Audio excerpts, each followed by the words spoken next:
Today we are looking at functions in MATLAB, functions. Now,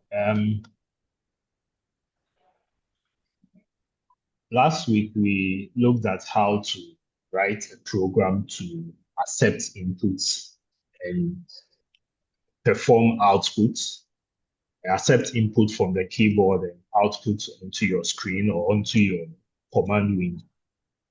We saw how to use the M file or the script file for that. And then we also looked at the use of the fprintf as one of the output functions, and we looked at how you can output a value using the fprintf and also set the decimal point or the set the precision of that value, whether it's a whole number or you want to round it up to maybe a particular decimal place. Okay, so with that example, we went further to take some particular problems and then try our practice how we can go about them.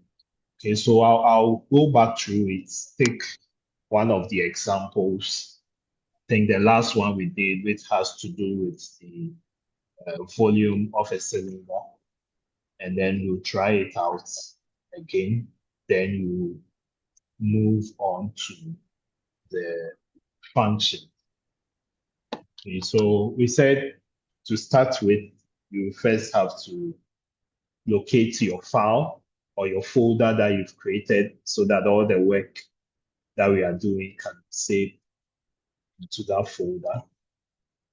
Okay, so I have my CV 215 folder open, and then we'll create a script file, which is also known as an N file, an M file. Okay. Now, once we click it, that gives us the editor. Okay. And then we said you start by writing your comments. So I'll comment my name.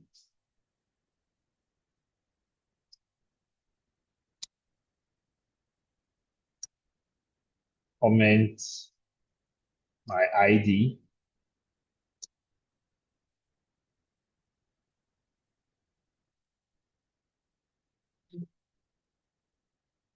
And then you comment also what the project is about. So this is a program to compute or calculate, to compute the volume of a cylinder.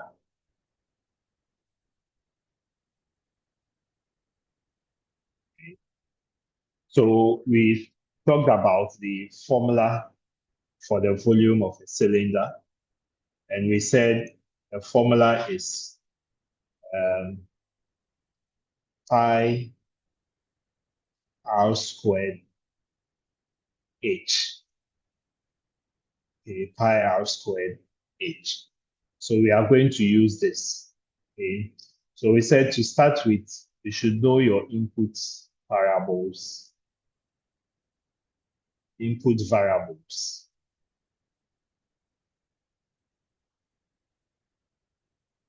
Okay, so who can help me looking at this formula? Volume of the cylinder. What are the input variables? The radius and the height. The radius and the height. Okay, so the input variables are the radius r and then the height h. Okay, and what is our output variable? The volume. The volume of the cylinder.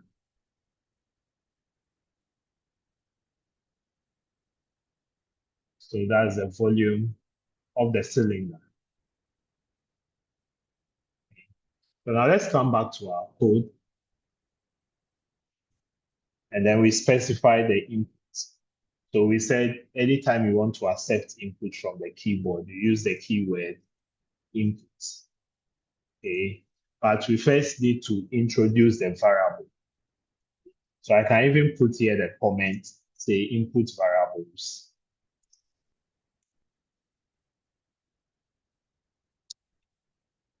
Radius.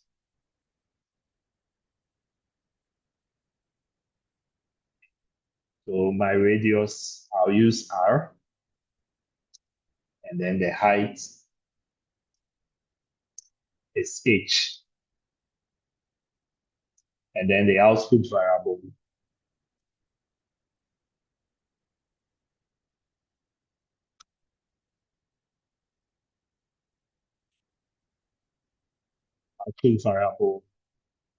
is volume of a cylinder.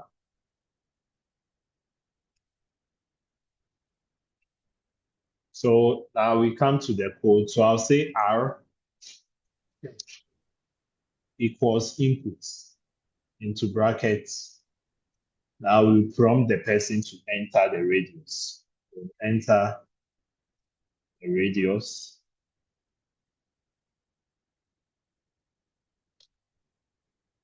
Radius.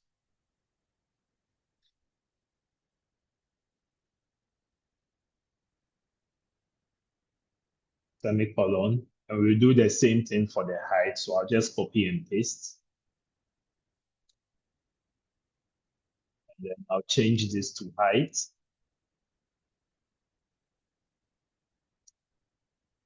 So the height, we are using the variable h for the height. Okay. So the next thing we'll do is the computation. So the computation. So the computation, we are using the variable volume of cylinder. That's our output.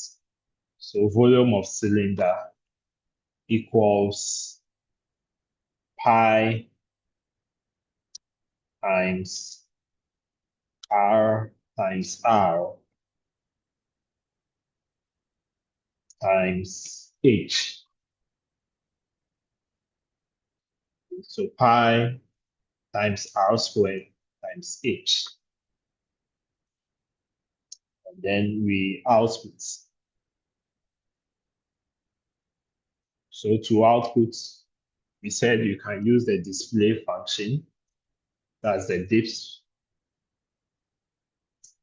So into brackets, we want to output volume of a cylinder. So we put volume of a cylinder in there. Or we can also use the fprintf function. And the fprintf function, we said takes text. So we say the volume of the cylinder is, okay, so we talked about some formats, okay, output formats. Now this output format, we said if the value we are expecting is a decimal value, then we use percentage F. If the value we are expecting is a whole number, then we use percentage D. Okay, if the value we are expecting is a string is a combination of characters, we use percentage S. So this time we are expecting a floating point value.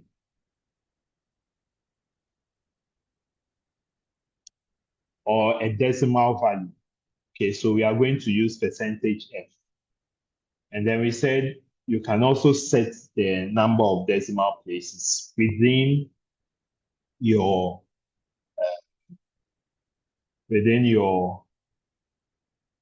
application or within your code. Okay, so to do that, if you want one decimal place, just say 0.1 in between the F and the percentage.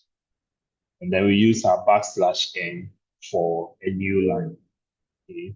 And after this, we'll put a comma there, then reference the output where the output value is stored, which is the volume of a cylinder.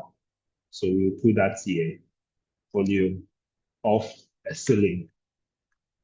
Okay. So this is a simple program.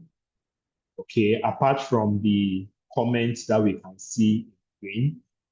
Okay, this is just 5 lines of code, 5 lines of instructions to prove.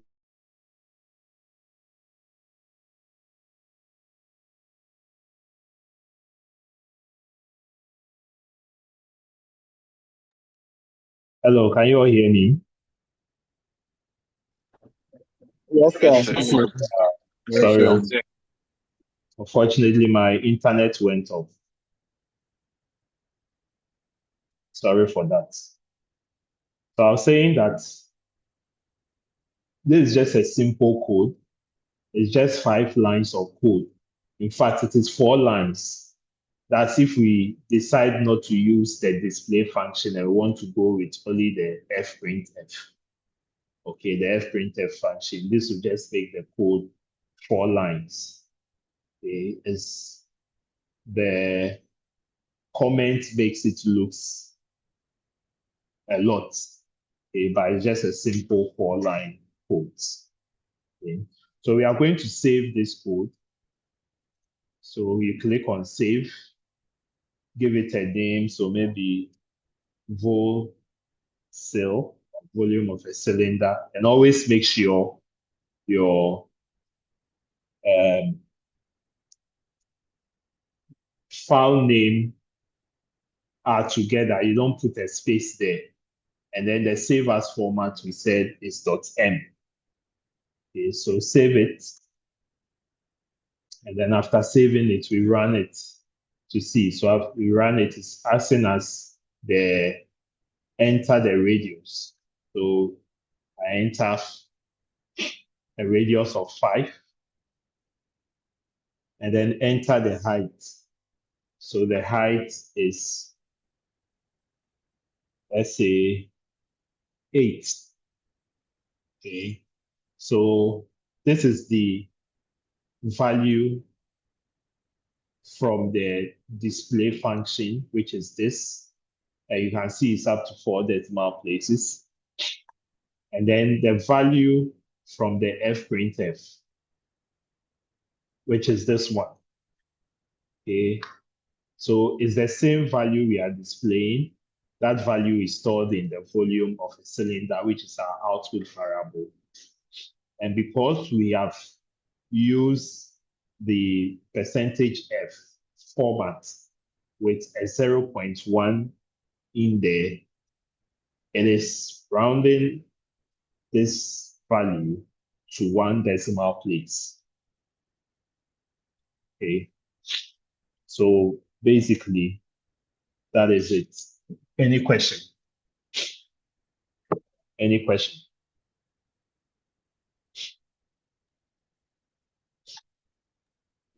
No, sir. Yes. Uh, Yes. Nathaniel, do you have a question? Yes, sir. Okay. Sir, Go on. my question is, in examination, if we are given any work on this example, are we Yeah. to follow the procedure if used exactly?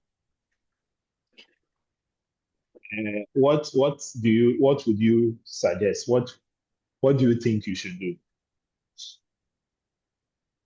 I'm thinking of just starting from the input, entering the input and the output variables and compute it and then get my answers. How is that different from what we've done? Okay, is it the comment on the name and ID? I don't know if that one will be. adding it to the work.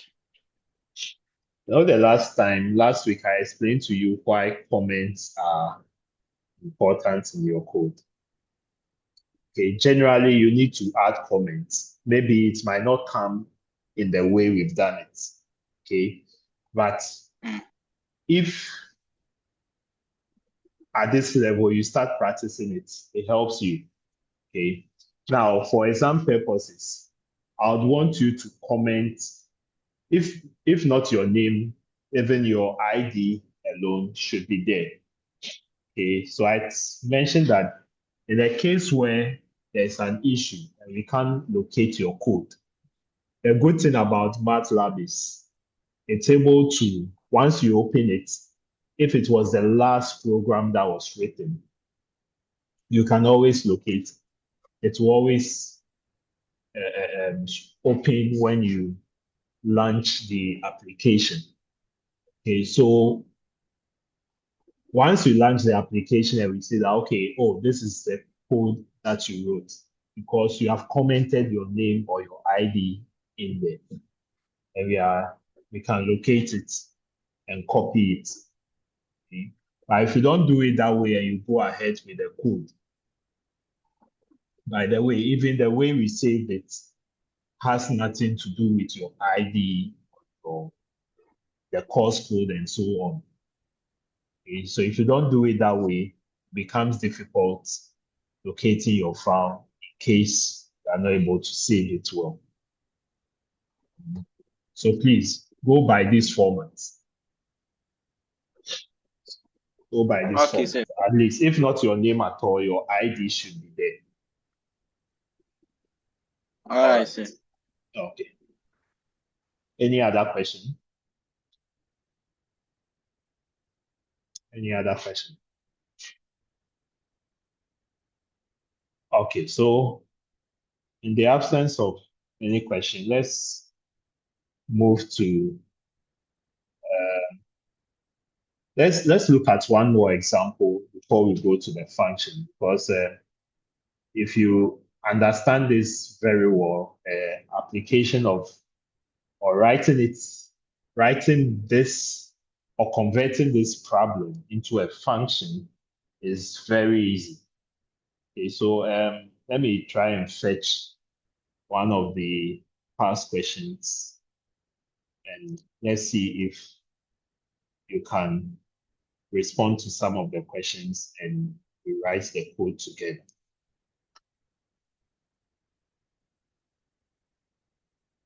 Just a minute.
Just a moment. Let me try and locate the question.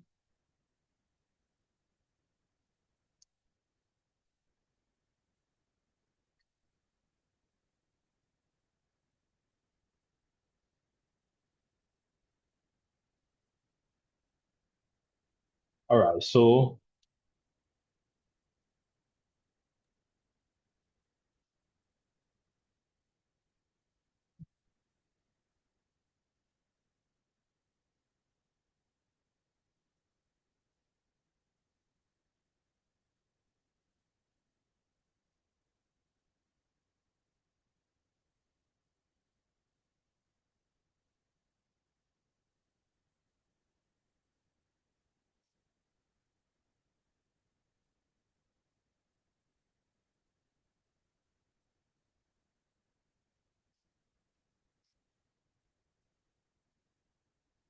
last semester or last year exams, I gave out this question. This was one of the questions, one of the MATLAB questions that they were given.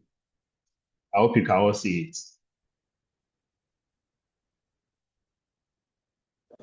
Yes, sir. Yes, sir. Okay. So this question reads, by the way, this is a function. Okay, so they are supposed to write a function, but we'll look at it from what we are doing now. So the question reads, an engineer wants to determine the volume of concrete required for a slump test. Given the frustum below, write a MATLAB script function to compute the volume of the frustum to 2 decimal places in order to determine the volume of concrete to 2 decimal places. Sorry. In order to determine the volume of the concrete using the formula below. Can you all see that? So this is the formula. So 1/3 pi h into brackets r squared. Sorry, r, I think it's supposed to be r squared.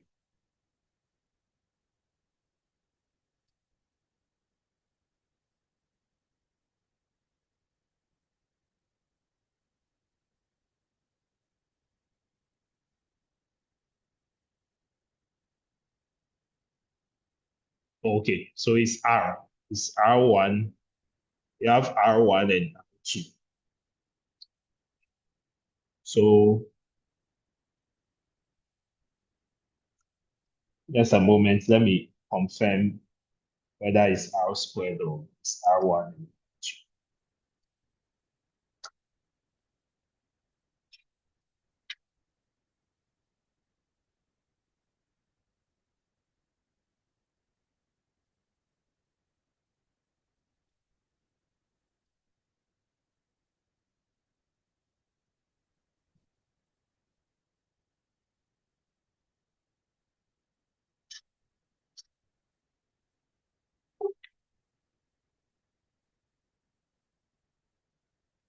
Okay, so it's r squared. It's r squared. Okay. All right, so it's 1/3 pi h into brackets r squared plus r or small r times the big R plus the capital R squared. Okay, I hope you can all see this formula clearly. Now it's telling us what they are. The small r is the radius of the upper base, which is here, that's R1. Then R2 is the radius of the lower base, which is here. Okay. Then the slant height, which is S, and then H is the height of the, the shape that we have. Okay. Now, you are supposed to write a program to find the frustum volume of this frustum. So What do you think will be our inputs, our input variable? If you want to speak, you can raise your hand.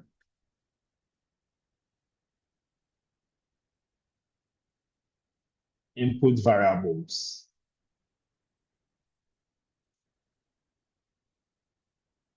This is the formula.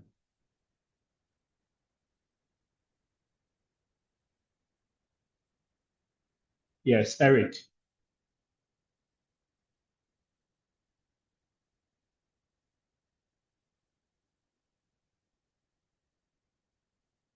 Yes, Eric, let's go. Okay, sir. Yeah. The input variables will be the radius, the height, and the r. The big R, the small r, and the height. The big R, small Yes, r, and the height. and then the height. Yes. Okay. Anyone thinks otherwise? Nathaniel. Nathaniel, do you agree? Yes, sir, I agree to it. Okay. All right. Then what will be our output variable? So the volume of the first room. The volume of the first room. Okay. Okay. So at least we'll be able to establish the input and our output variable. Okay. So now let's go into the code, the MATLAB, and then see how we can write a program to run this particular formula. So we'll create a new script file.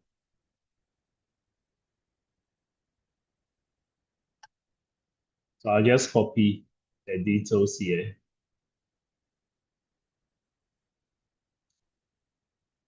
And then say a program to compute the volume of a frustum. We have the radius. So the upper base radius. That's R. Or let me just copy from the text.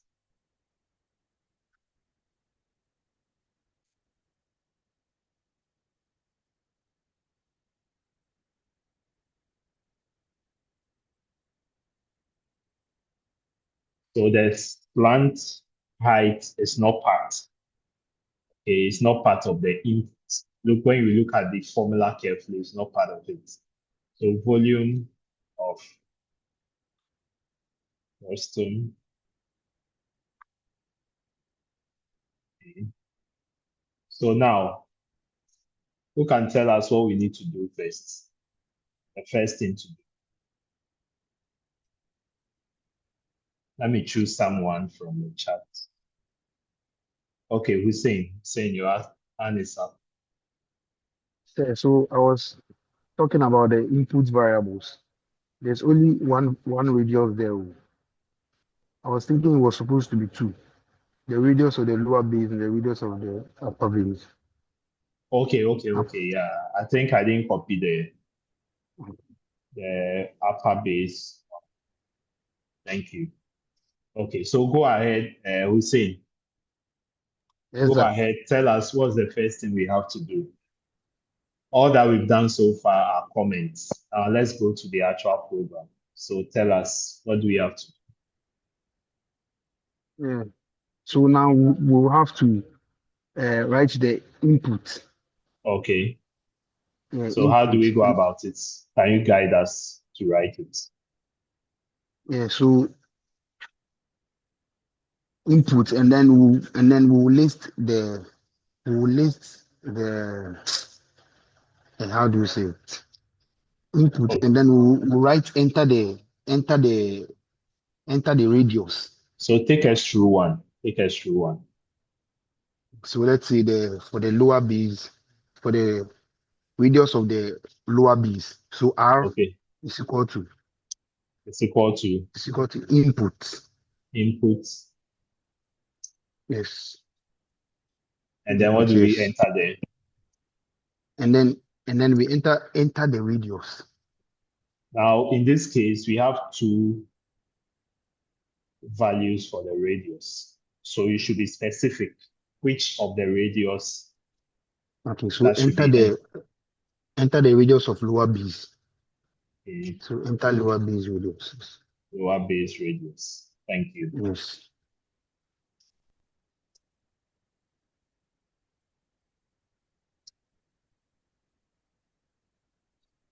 So what's next?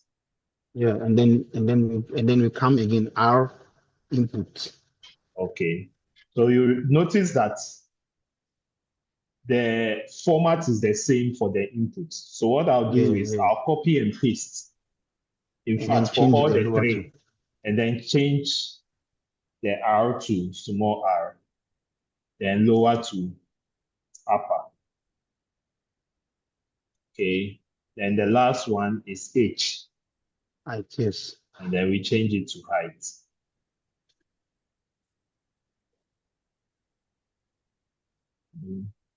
Okay, thank you very much, Hussein. Okay, thank you too. Yeah.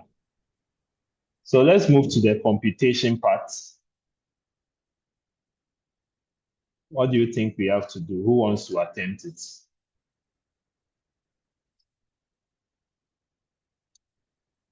So that's the formula below. Let me bring it to the side so that we can all see it.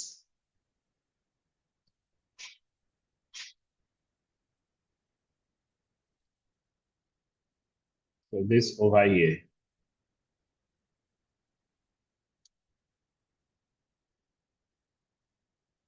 Yes, anyone?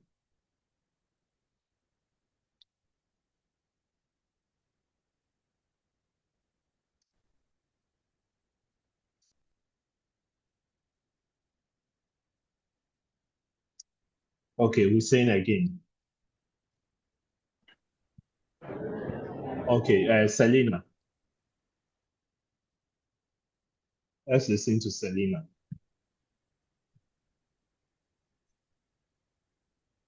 Selena, kindly unmute and speak.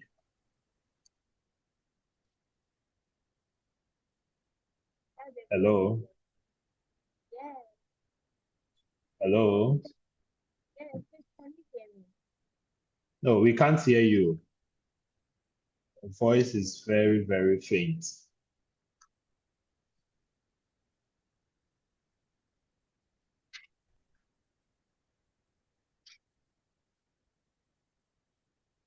Can you hear me? Yeah, get close to the microphone a bit. Okay, please. If Okay, you type in the formula, we'll type in the formula. So what all we type? that's the volume of the cartoon. Okay, trying to make the screen such that we can see what we are typing.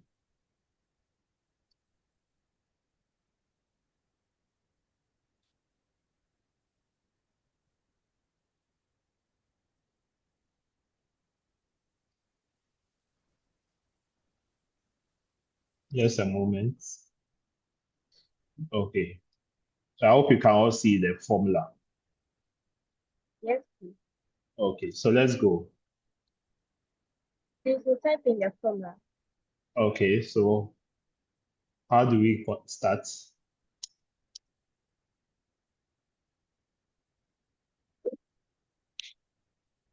1 divided by 3. So do we use the division sign or what sign do we use?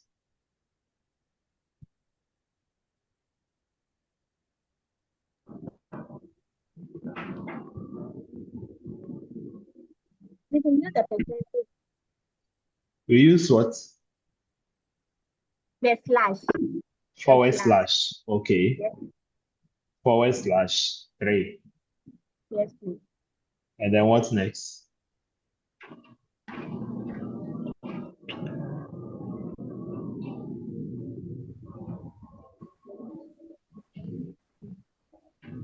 Yes, what PI. next? Yeah, pi. Pi. Okay. Yes, please. Asterisk. Asterisk H. Asterisk. Asterisk. Please open bracket before Okay. the Open bracket like this. please. Okay, yes. Yes, please. Okay. After the radius, the capital R, Capital R. Okay. and the 2 at the top. I don't know the name. Like this. The Yes, please. carrots. Okay. Yes, please. Plus small r, Small r. asterisk, capital R, Asterisk capital R. plus Mhm. capital R, carat 2. We've done capital R already. So the first one should have been small r Okay. and capital R 2. Okay. Is she correct? Yes, Joshua. Yes, Okay, sir. so hello. Joshua. Yes, Joshua. So there's supposed to be an asterisk between 1/3 and pi. Okay.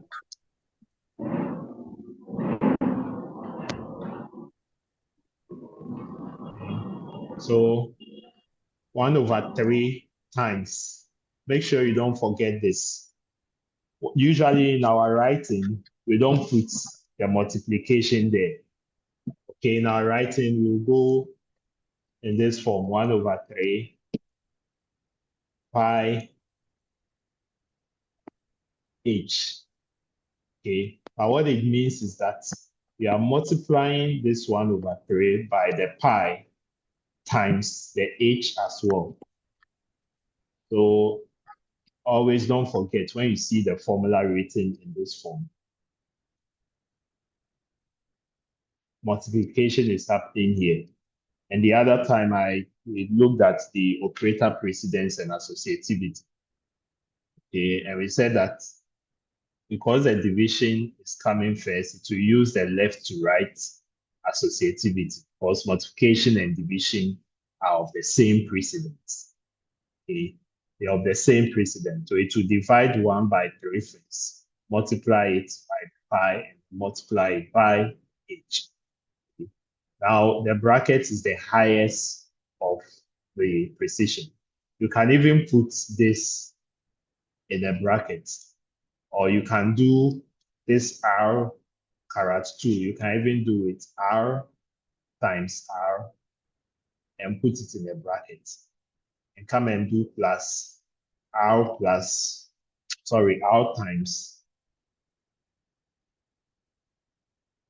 capital R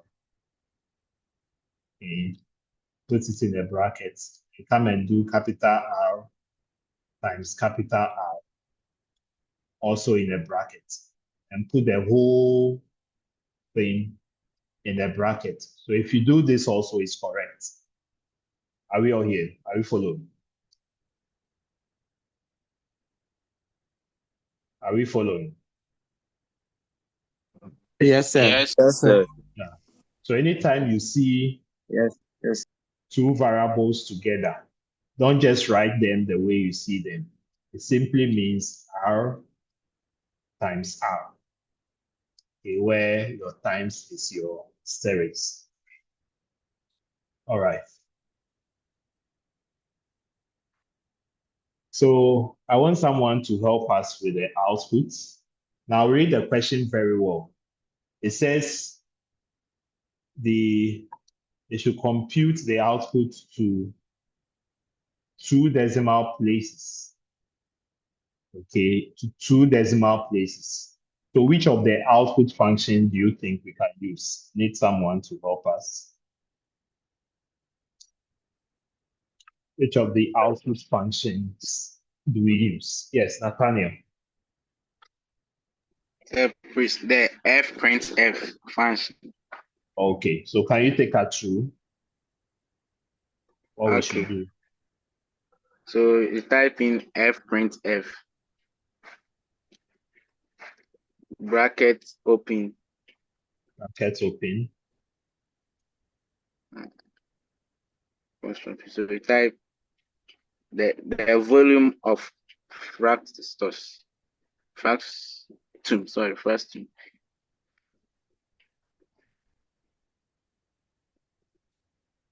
is percentage dot 2 Okay. backward dot 2 if f dot 2 f Okay. Then backslash n. backward backslash n apostrophe comma volume of fractum bracket close And then we column. terminate it. Okay. So let's now save our work. So we save this whole fractum.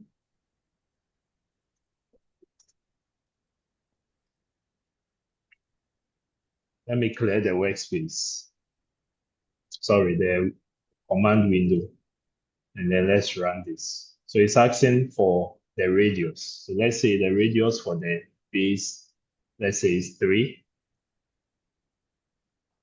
The radius for the upper, let's say is 2.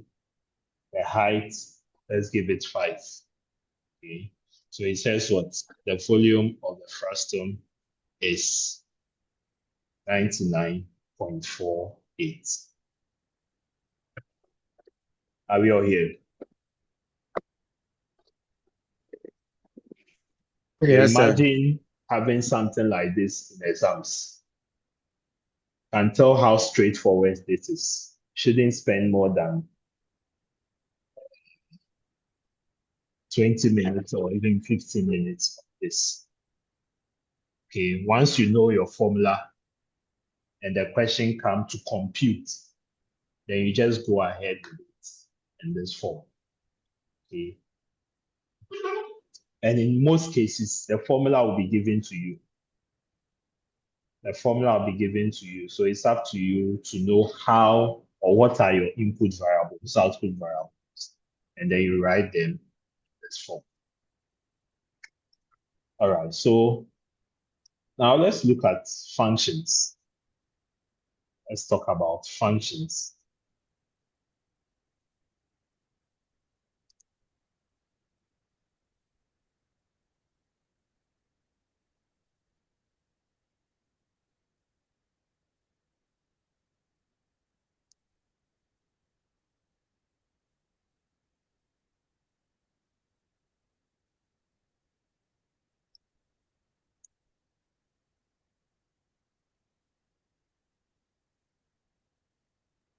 All right, so we said that the functions are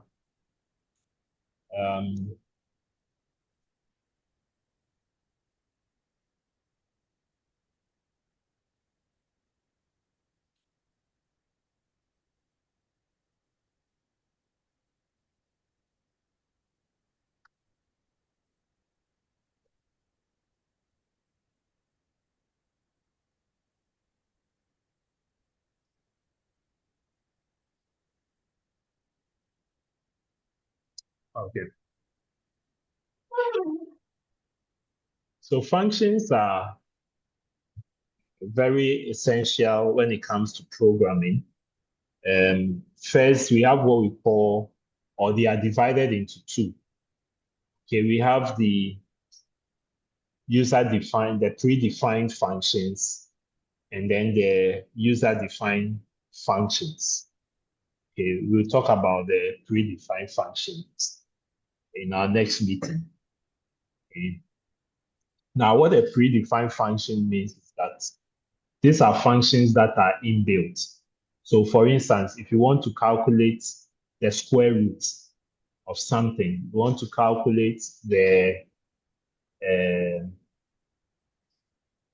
square root, you want to calculate maybe find the cos of an angle, sine cos, maybe cos 90, sine 90. These are all values that are already, functions that are already available in your program. So you just use them and then it solves the problem. Now, user-defined functions come in when the function doesn't exist. If I say the function doesn't exist, what I mean is that the formula is not available in the program for you to use.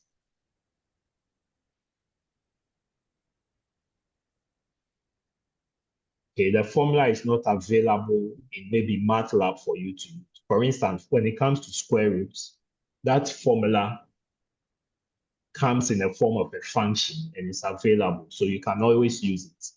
When it comes to finding maybe tan of an angle or cos of an angle, that formula is available in MATLAB for you to use. Okay. Now, when it comes to something like area of a circle, volume of a cylinder, the volume of a frustum, okay, all this, some of these things, the formulas don't exist. So it's up to you, the programmer, to use your knowledge of functions to write that formula in the form of a function. Okay. Now, when you use it, one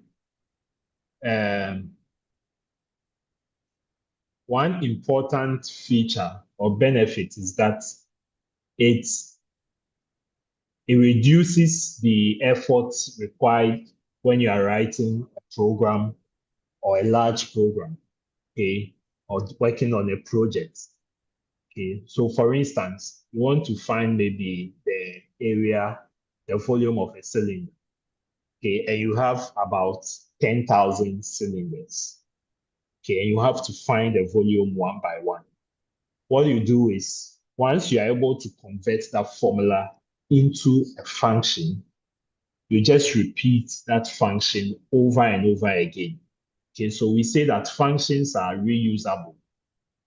It's a reusable code. When I create a function for, let's say, the volume of a cylinder, now that function can be used anytime I encounter any problem with respect to any shape or any type of cylinder, whether it's in terms of width is big, in terms of height is long, whichever shape it takes. Once I use that function, it should give me an accurate answer. Okay. So in writing functions, this is the format. I talked about it last week, okay, but I'll just go over it again. So first, you would have a function name. You have the keyword, which is function, should always come first, followed by what we call your argument. Now, in this case, we have the output argument, your output argument. Okay, so the output argument is the same as what is your output variable. So your output variable will fall in this place of the output argument. Okay, so if we go back to the program we did, our output variable was the volume of frustum. So when we come to the function, we are going to put that here. Okay, now you can see here output argument 1, output argument 2. Okay, that means you can have more than one output argument, but in our context, the examples we just saw, we have only one. Then you now say equal to, then you give the function a name. Now, this function name is very significant. Okay, your function name, later on, we realize that is the same name with which you have to save the file with. Please take note. The function name is the same name that will be used to save the file. And your function name should always be in line with what the program is supposed to do. For instance, if the program is supposed to calculate the area of, say, a circle, and I just put the area, it will get people confused when they see the function. The first question they will ask is, what area is it calculating? Area of what? Is it area of a cylinder? Area of a rectangle? Area of what? Okay, so always define your function name to suit or to be in line with what the formula is supposed to do. Okay, so we look at that. Then we have the in-args, that's the input argument. Okay, now arguments are, another word for argument is parameters. Okay, so parameter. Now, arguments or parameters are values that are passed into your function. Okay, so the input arguments are also the same as your input variable. So if you have 3 input variables there, you label them over here, 1, 2, 3.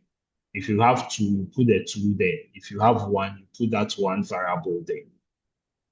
Okay.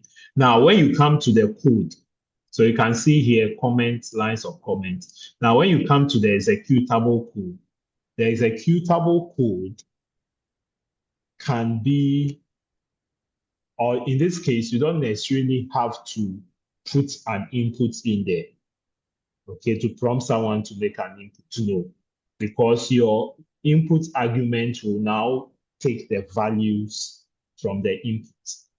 And then the executable code can only be your computation part where you put in the formula, and then you can output the value or return the value. That's what we also call return. So you can return the value and then you end your function. Okay. So there are some few notes here you need to take note of, some of which I've mentioned already. So it said the function statement specifies the name of the function, the input and the output argument list. The input argument list appears in the parentheses after the function name, like I said, and then the output parameters appears in the bracket left to the equal to the equal signs. Okay. Then if there is only one output argument, the bracket can be dropped. So if you have only one output argument, we don't need to bring this bracket. Okay. Now the function, the MATLAB function should be placed in a file with the same name, including capitalization as the function. Okay, and the file type is .m. So your function name, if your function name is my fun, which is my function, then that's that function should be placed inside a file named my function.m. Are you following? Are you following? Yes, sir. Okay, so whatever name you give to the function, that is the same name you should use to save the file. Okay. Then the input argument list is a list of names representing the value that will be passed from the caller to the function. Okay, and these are called dummy arguments. So we look at that.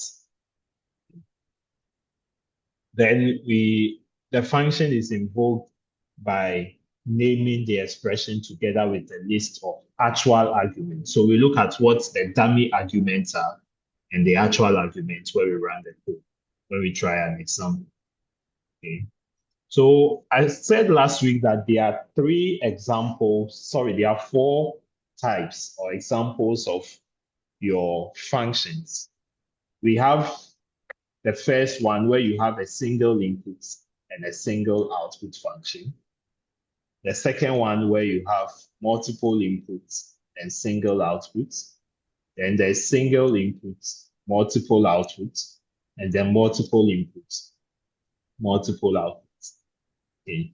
So let's look at some examples here, and then we write some code. So with this first example of single input, single output, we can see that the function starts, the keyword function starts, then volume, okay, equals sphere volume. So this is more like you are calculating the volume of a sphere. So it says this function calculates the volume of spheres. So this is the formula for the volume. So you can see here 4/3 times pi times r times r times r. So this 4/3 pi r cubed. That's the formula. Okay, so you see how it's been written. Volume of a sphere 4/3 pi r cubed. Okay. So volume of a sphere. Okay. So the output argument is the volume, which is this.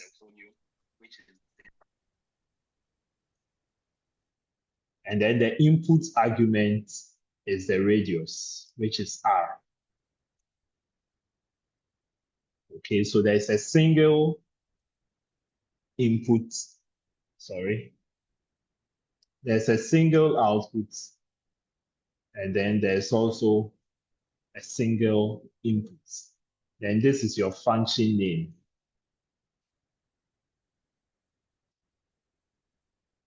A function name.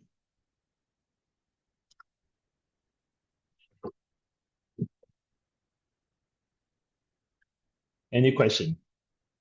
Can we go on?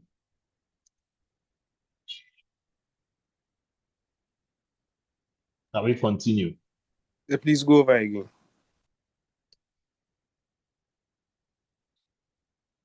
We are looking at a function which has a single input, a single output. Okay, so example here is an area of a sphere. So a sphere has the formula 4/3 pi r cubed. Now this 4/3 pi r cubed, we know that given this, the volume will be our output and the r will be our radius. Okay, so this is a typical example of a function with a single output and a single input argument. Now I said here that the volume of the sphere, which is over here, is the function name. Okay, this is the function name. That means that if I'm saving my file, the file name should be sphere vol.m. That should be the file name. It should be the same as the function name. Okay, so whichever function name you give should be the same as the file name. Now let's come to the next example. Our next example here is looking at calculating the volume of a cylinder, what we've been doing all this while. Okay. Now the volume of a cylinder, we know that is what? Pi r cubed. Oh, sorry, pi r squared times h. Okay. So volume of a cylinder. Now we realize that with the volume of a cylinder, we had what? Two inputs, right? We had two inputs, R and what? The H. Okay. So this R and H form multiple inputs. Then the volume is the single output. Then the cylinder volume here is the file name. Sorry, is the function name, which is going to be the name of a file. So this is an example of a function with multiple inputs and a single output. Are we all following? Yes, sir. Okay. Now let's look at the third one, which says single inputs and then multiple outputs. Now, with this one, we can see that. So anytime you have a single output, you don't need to bring your brackets, a square bracket. You don't need it. But if you have multiple inputs, as we can see here, your bracket is important. Okay. So it says this function calculates the volume and the surface area, take note, of a sphere. Volume and what? Surface area. So to calculate the volume, it's equal to what we have at the top there already, 4/3 pi r cubed. And then want to also find the surface area, that's S area. Okay, and that one is 4 pi r, 4 pi r squared. Do you see that?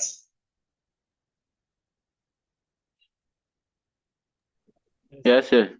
Okay, now when you look Yes, at sir. this formula carefully, you can tell that we have our input here is r. That's the only variable in these two equations. So we have a single input, which is r. That's what we have here. Okay, there's no other input variable again. Then when it comes to the output variables, we have two of them. We have the volume, and then we have the surface area. Okay, so these two is what is giving us our output arguments here, respectively.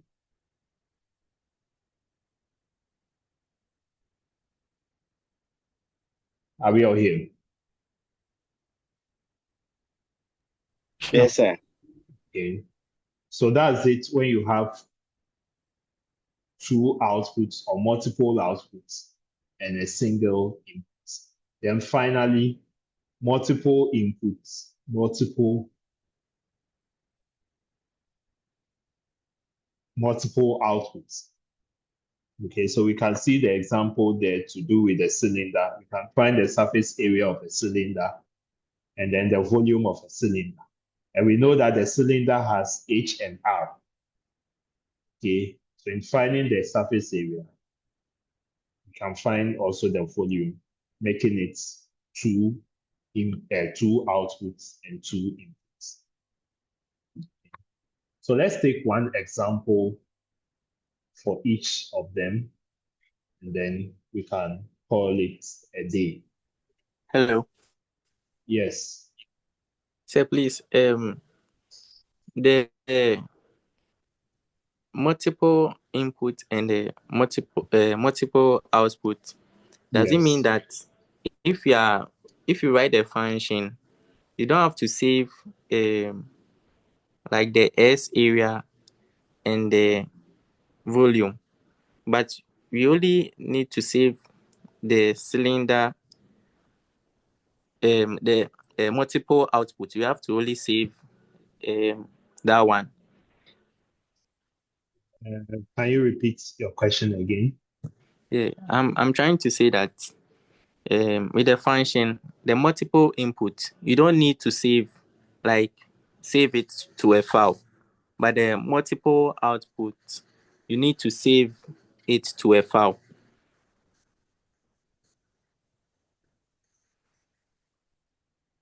No, that's not what we are saying. Let's write the code. When we write the code, then I'm sure you understand what is happening. So let's write the code. Okay. To understand.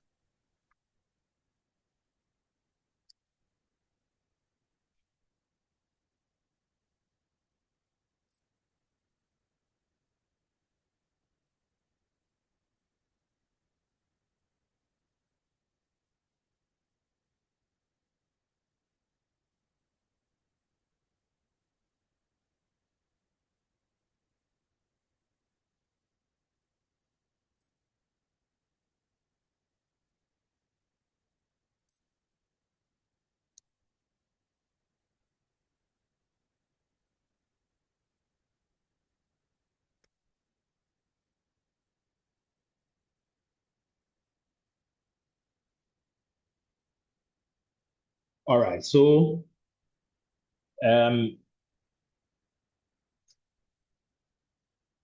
just like the formula come. Okay, so let's use our previous example, the one we just wrote the code for.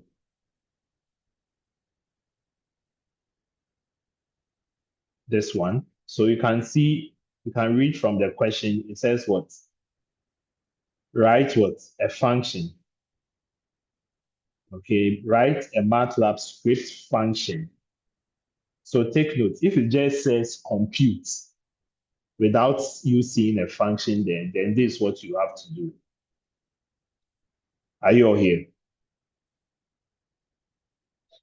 But if it says function, if you see the word there, right, a function, then it means you've gone beyond just the normal computation, but you are putting the formula in a function.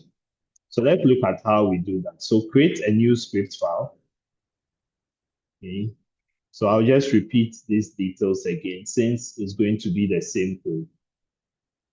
But this time around, we are writing it as a function. Okay, we know that we have the height, the base, and so on.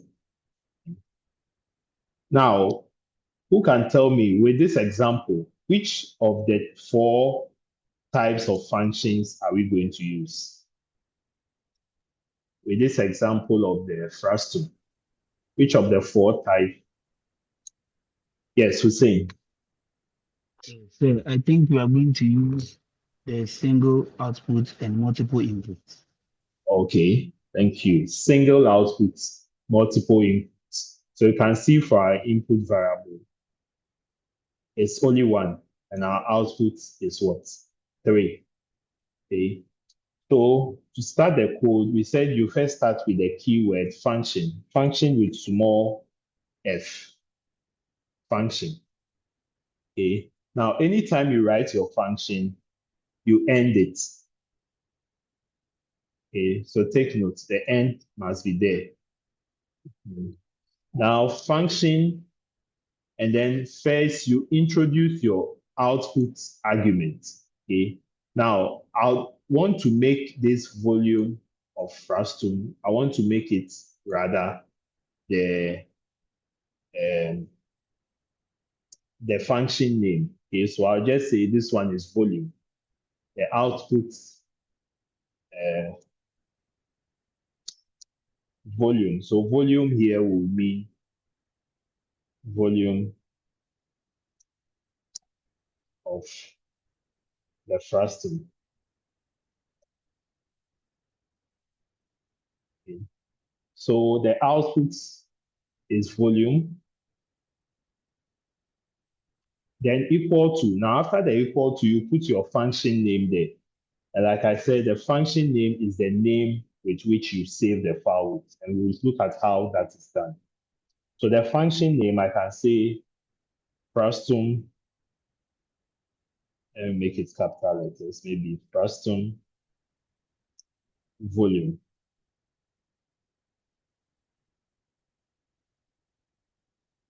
Can we all see that? Or you can say volume of frustum, whichever way you want to write it. Then into brackets. So now we are now going to introduce our input argument. So the input argument, we have R, which is for the upper base. Then we have capital R, which is for the lower base. And then we have H, which is for the height. You all see how I've written it. Yes, sir. Okay. Now, once I've done this, you can see that it is bringing a line here from the function to the end. So when I click it, it can collapse every code in there. Once you see something like this, you should know that you've done the right thing. Okay, you've given the right syntax. Let me put it that way. Okay. Then the next thing you want to do, this time you don't come and write the inputs, because we are going to do what we call a function call. A function call. Okay. We are going to what we call a function call. So you don't write the inputs. All you need to do is that just type in the formula in here. So we already have the computation here. Okay. So I just copy the formula, which is the computation, and then paste it here.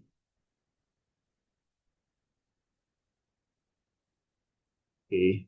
Then it says what? We should output it to 2 decimal place. So I'll just take the fprintf, which is the output, and then paste it here. Okay, because it's the same code, that's why I'm doing the copying and paste. Okay, so that we maximize the time, make good use of the time, rather than typing it all over. Okay, so notice with the function, you don't need to bring the input part. There are even times all you need is just the output. All you need is just the computation part. Okay, so once the computation part is correct, you are good to go. So we are done with our code, we are done with our function. What we want to do now is to save our work, is to save the work. Okay, so I'll click on save. Now, when I click on save, look at what is happening. That's one thing about functions. Okay, now when I click on save, you can see that the file name here is the same as my function name. Now you see the function name.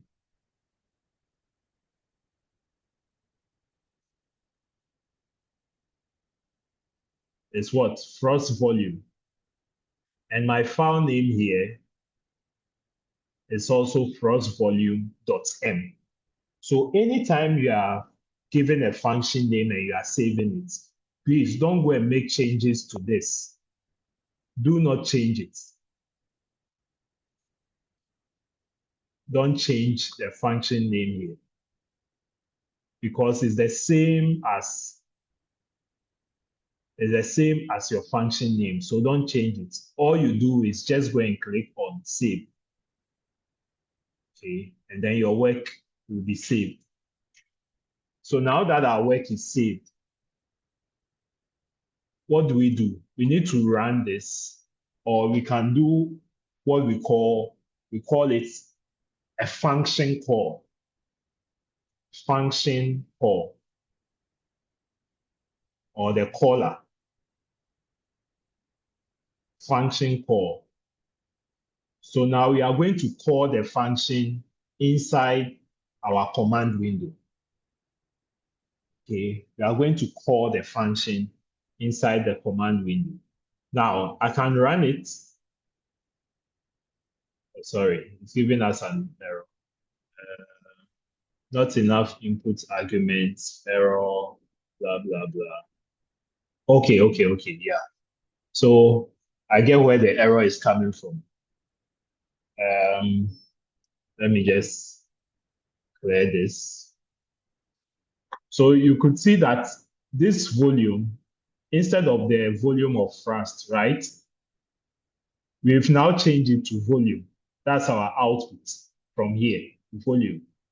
Okay, so instead of volume of Frost, this has to be volume. That's now our new output argument. So I'll just change this volume, and then that's the same thing here. Change this also to volume, and then run the code again. not enough input arguments.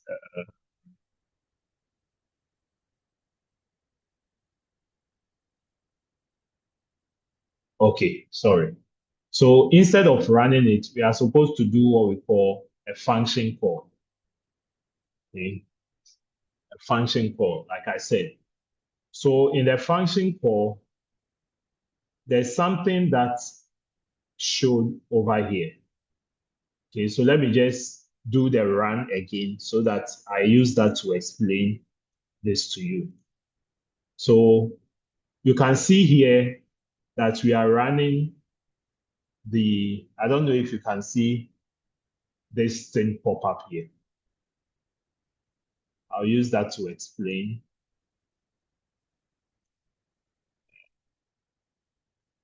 The fire.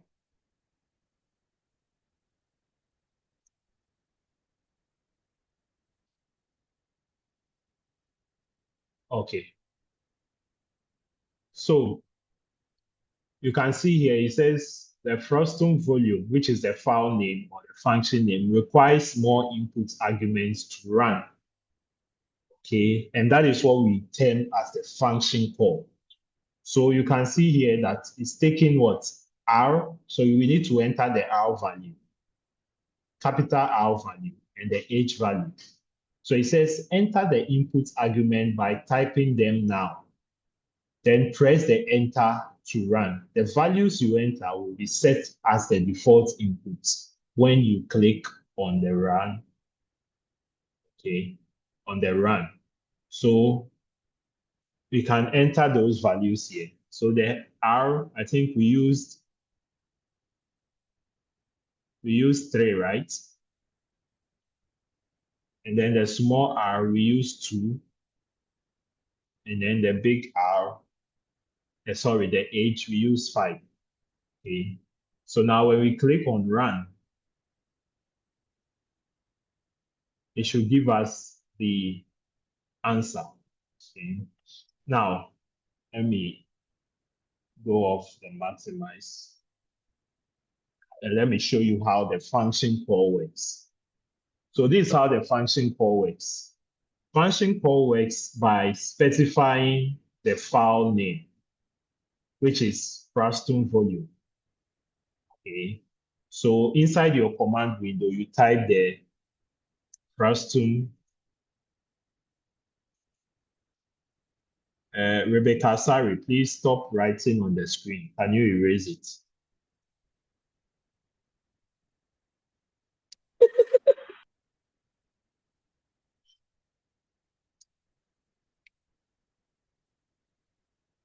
Okay, so I typed frustum volume into brackets. So this is a function call. We are calling this statement here. Okay, now in calling it, instead of R, typing R there, small r, you come and type the value for small r, which is 3, comma.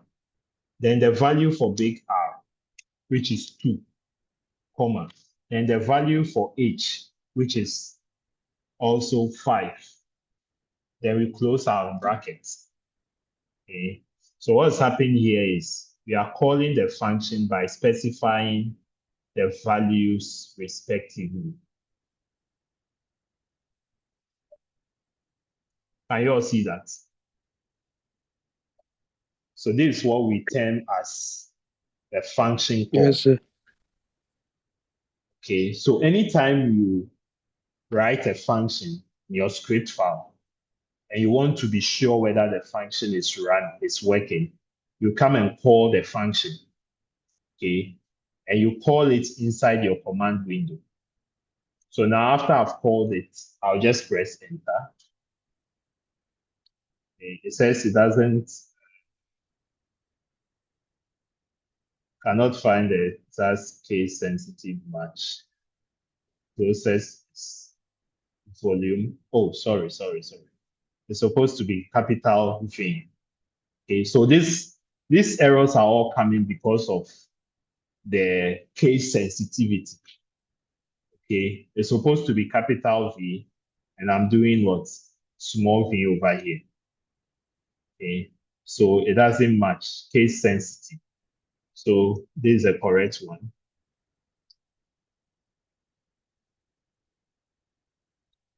Frustum volume. Press enter. Okay.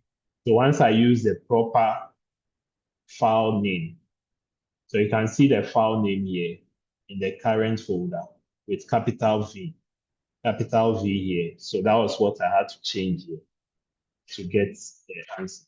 So here it's giving me the answer in what? 2 decimal places, just because I've done that here. Okay. And then we have this one as well. So that is how you write a function, and then that's how you call it. Okay. So let's look at an example of the multiple inputs and multiple outputs. Then we can end the class for today. But any questions so far with the single inputs, single output and multiple inputs? Any question?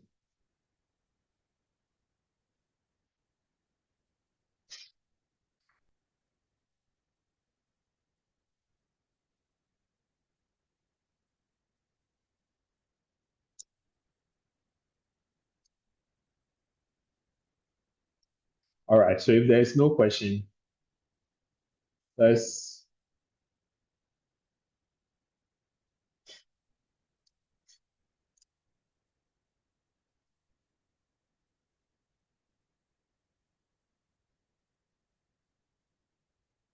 look at the multiple inputs, multiple outputs. So I'll create a new script file, copy this, and say a program or a function. Let's say a function to compute the volume and surface area of a cylinder. Volume and surface area. Okay, so we know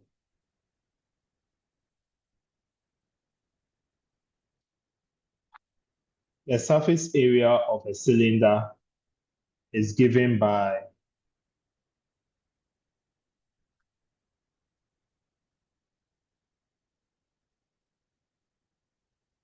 S area is given by 2 pi r into brackets h plus r.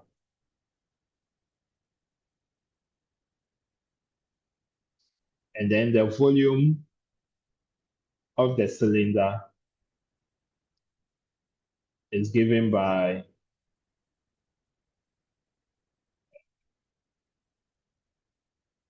how did we calculate it? Yeah. So it's given by pi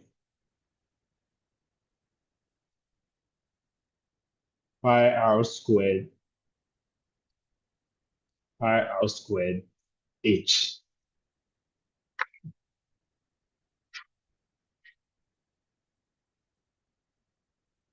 Are we all here? Are we all here? Yes, please. Okay. Yes, sir. So this is one output. Yes, sir. This is another output, the surface area and the volume.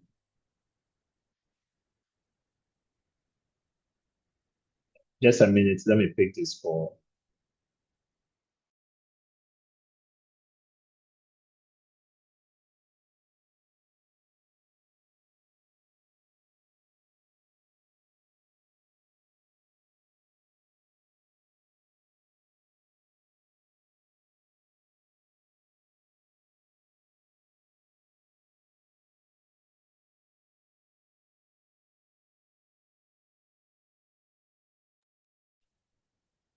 Okay, so let's go on. Okay.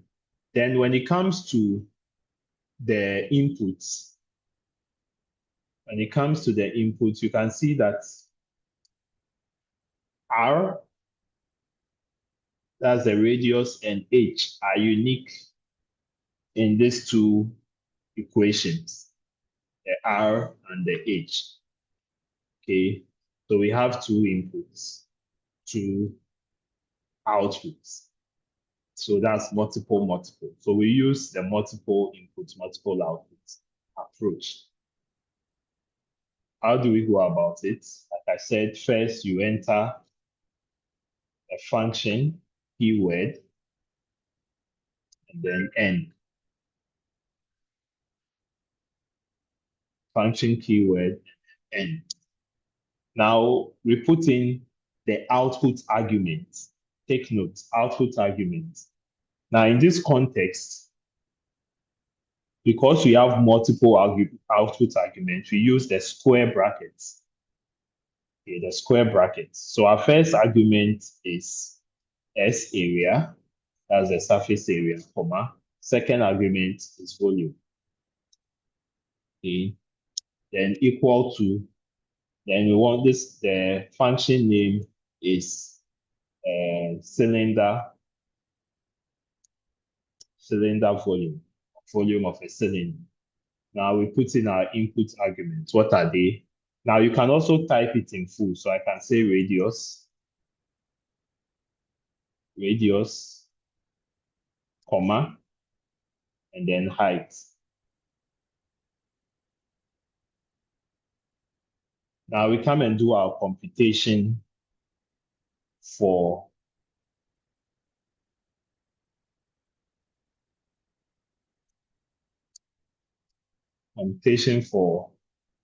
surface area. So what would that be? So surface area, the output is S area.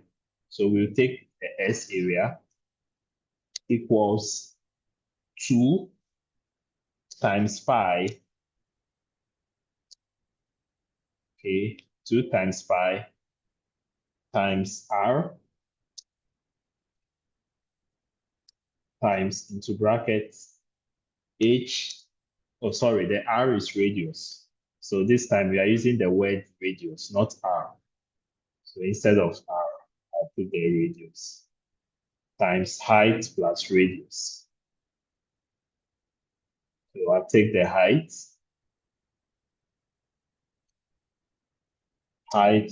plus radius.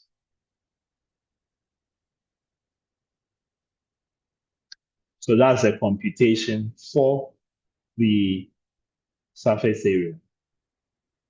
Now we also have to compute for the volume.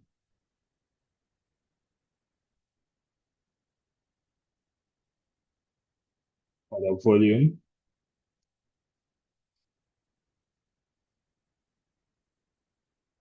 so the volume is volume. That's the output over here. Volume equals pi. I think we've done this already, so let me just copy it from here. So pi times R times R times H.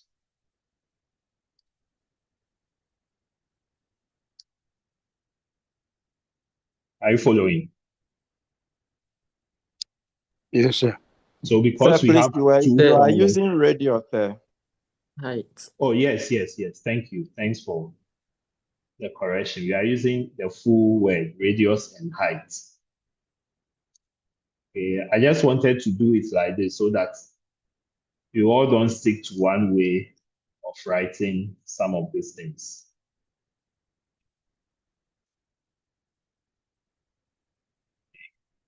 So with this, let me go back, then copy the fprintf function to display it.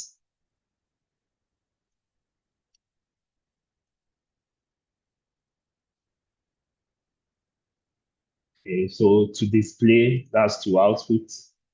So you can output it separately or you can output it together. If you want to output it separately, that means you do, okay, the volume of the cylinder is, then you print it out. Then you come to the next line. The volume of the surface area is, then you print it out. Or you can do it together. So let's just do it separately. So let's do it to 0 decimal place or to a round figure. So the volume will be volume.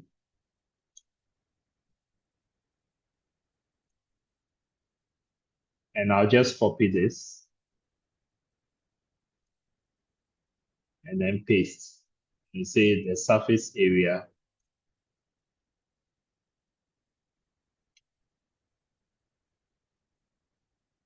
of the cylinder is, then here will be S area. Also to 0 decimal place.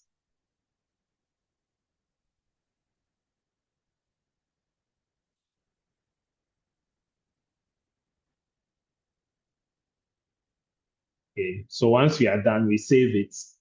So this will be saved as cylinder volume. So when I click on save, as you can see, the file name is cylinder volume.m. So I just click save. I don't need to edit anything. Now I'll call the function.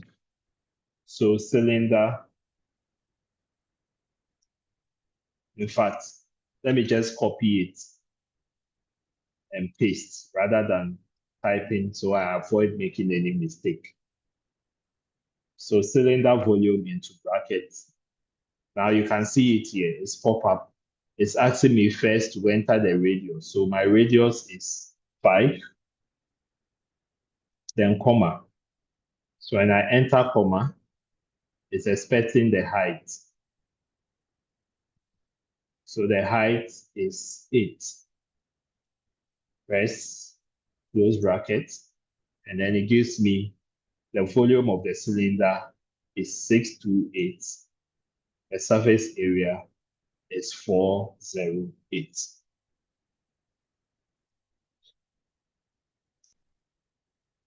Are we all here?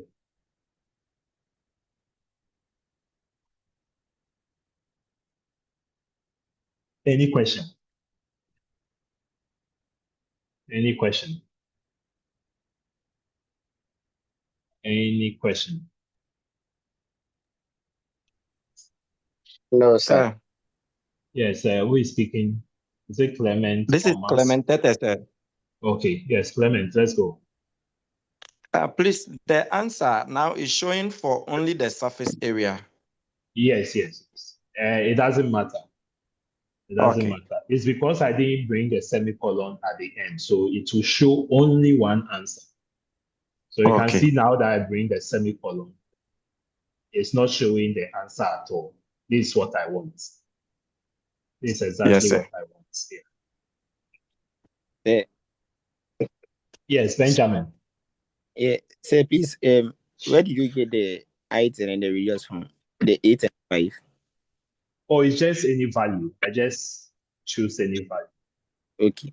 To test and see whether our calculation is correct. It's actually doing the computing it for us.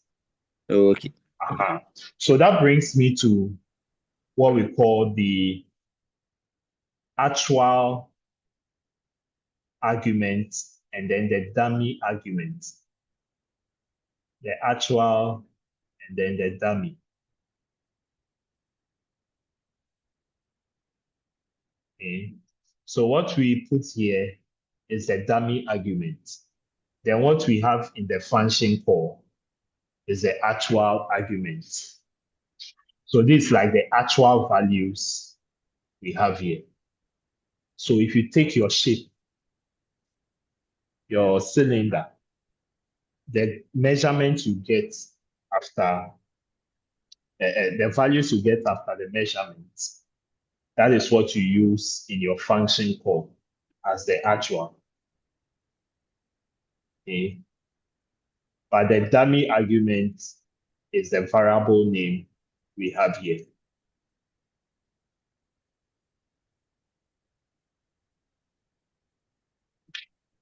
Any other question? Any other?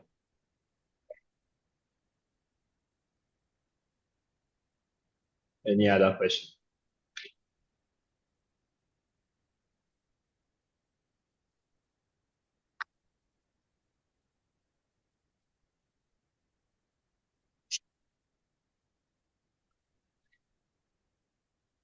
All right, so if there's no question, we'll end the class for today.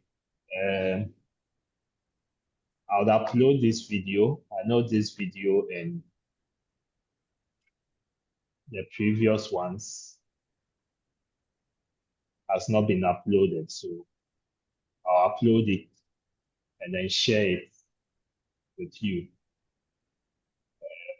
I'm hoping that I can do that today, so you can use these videos to practice.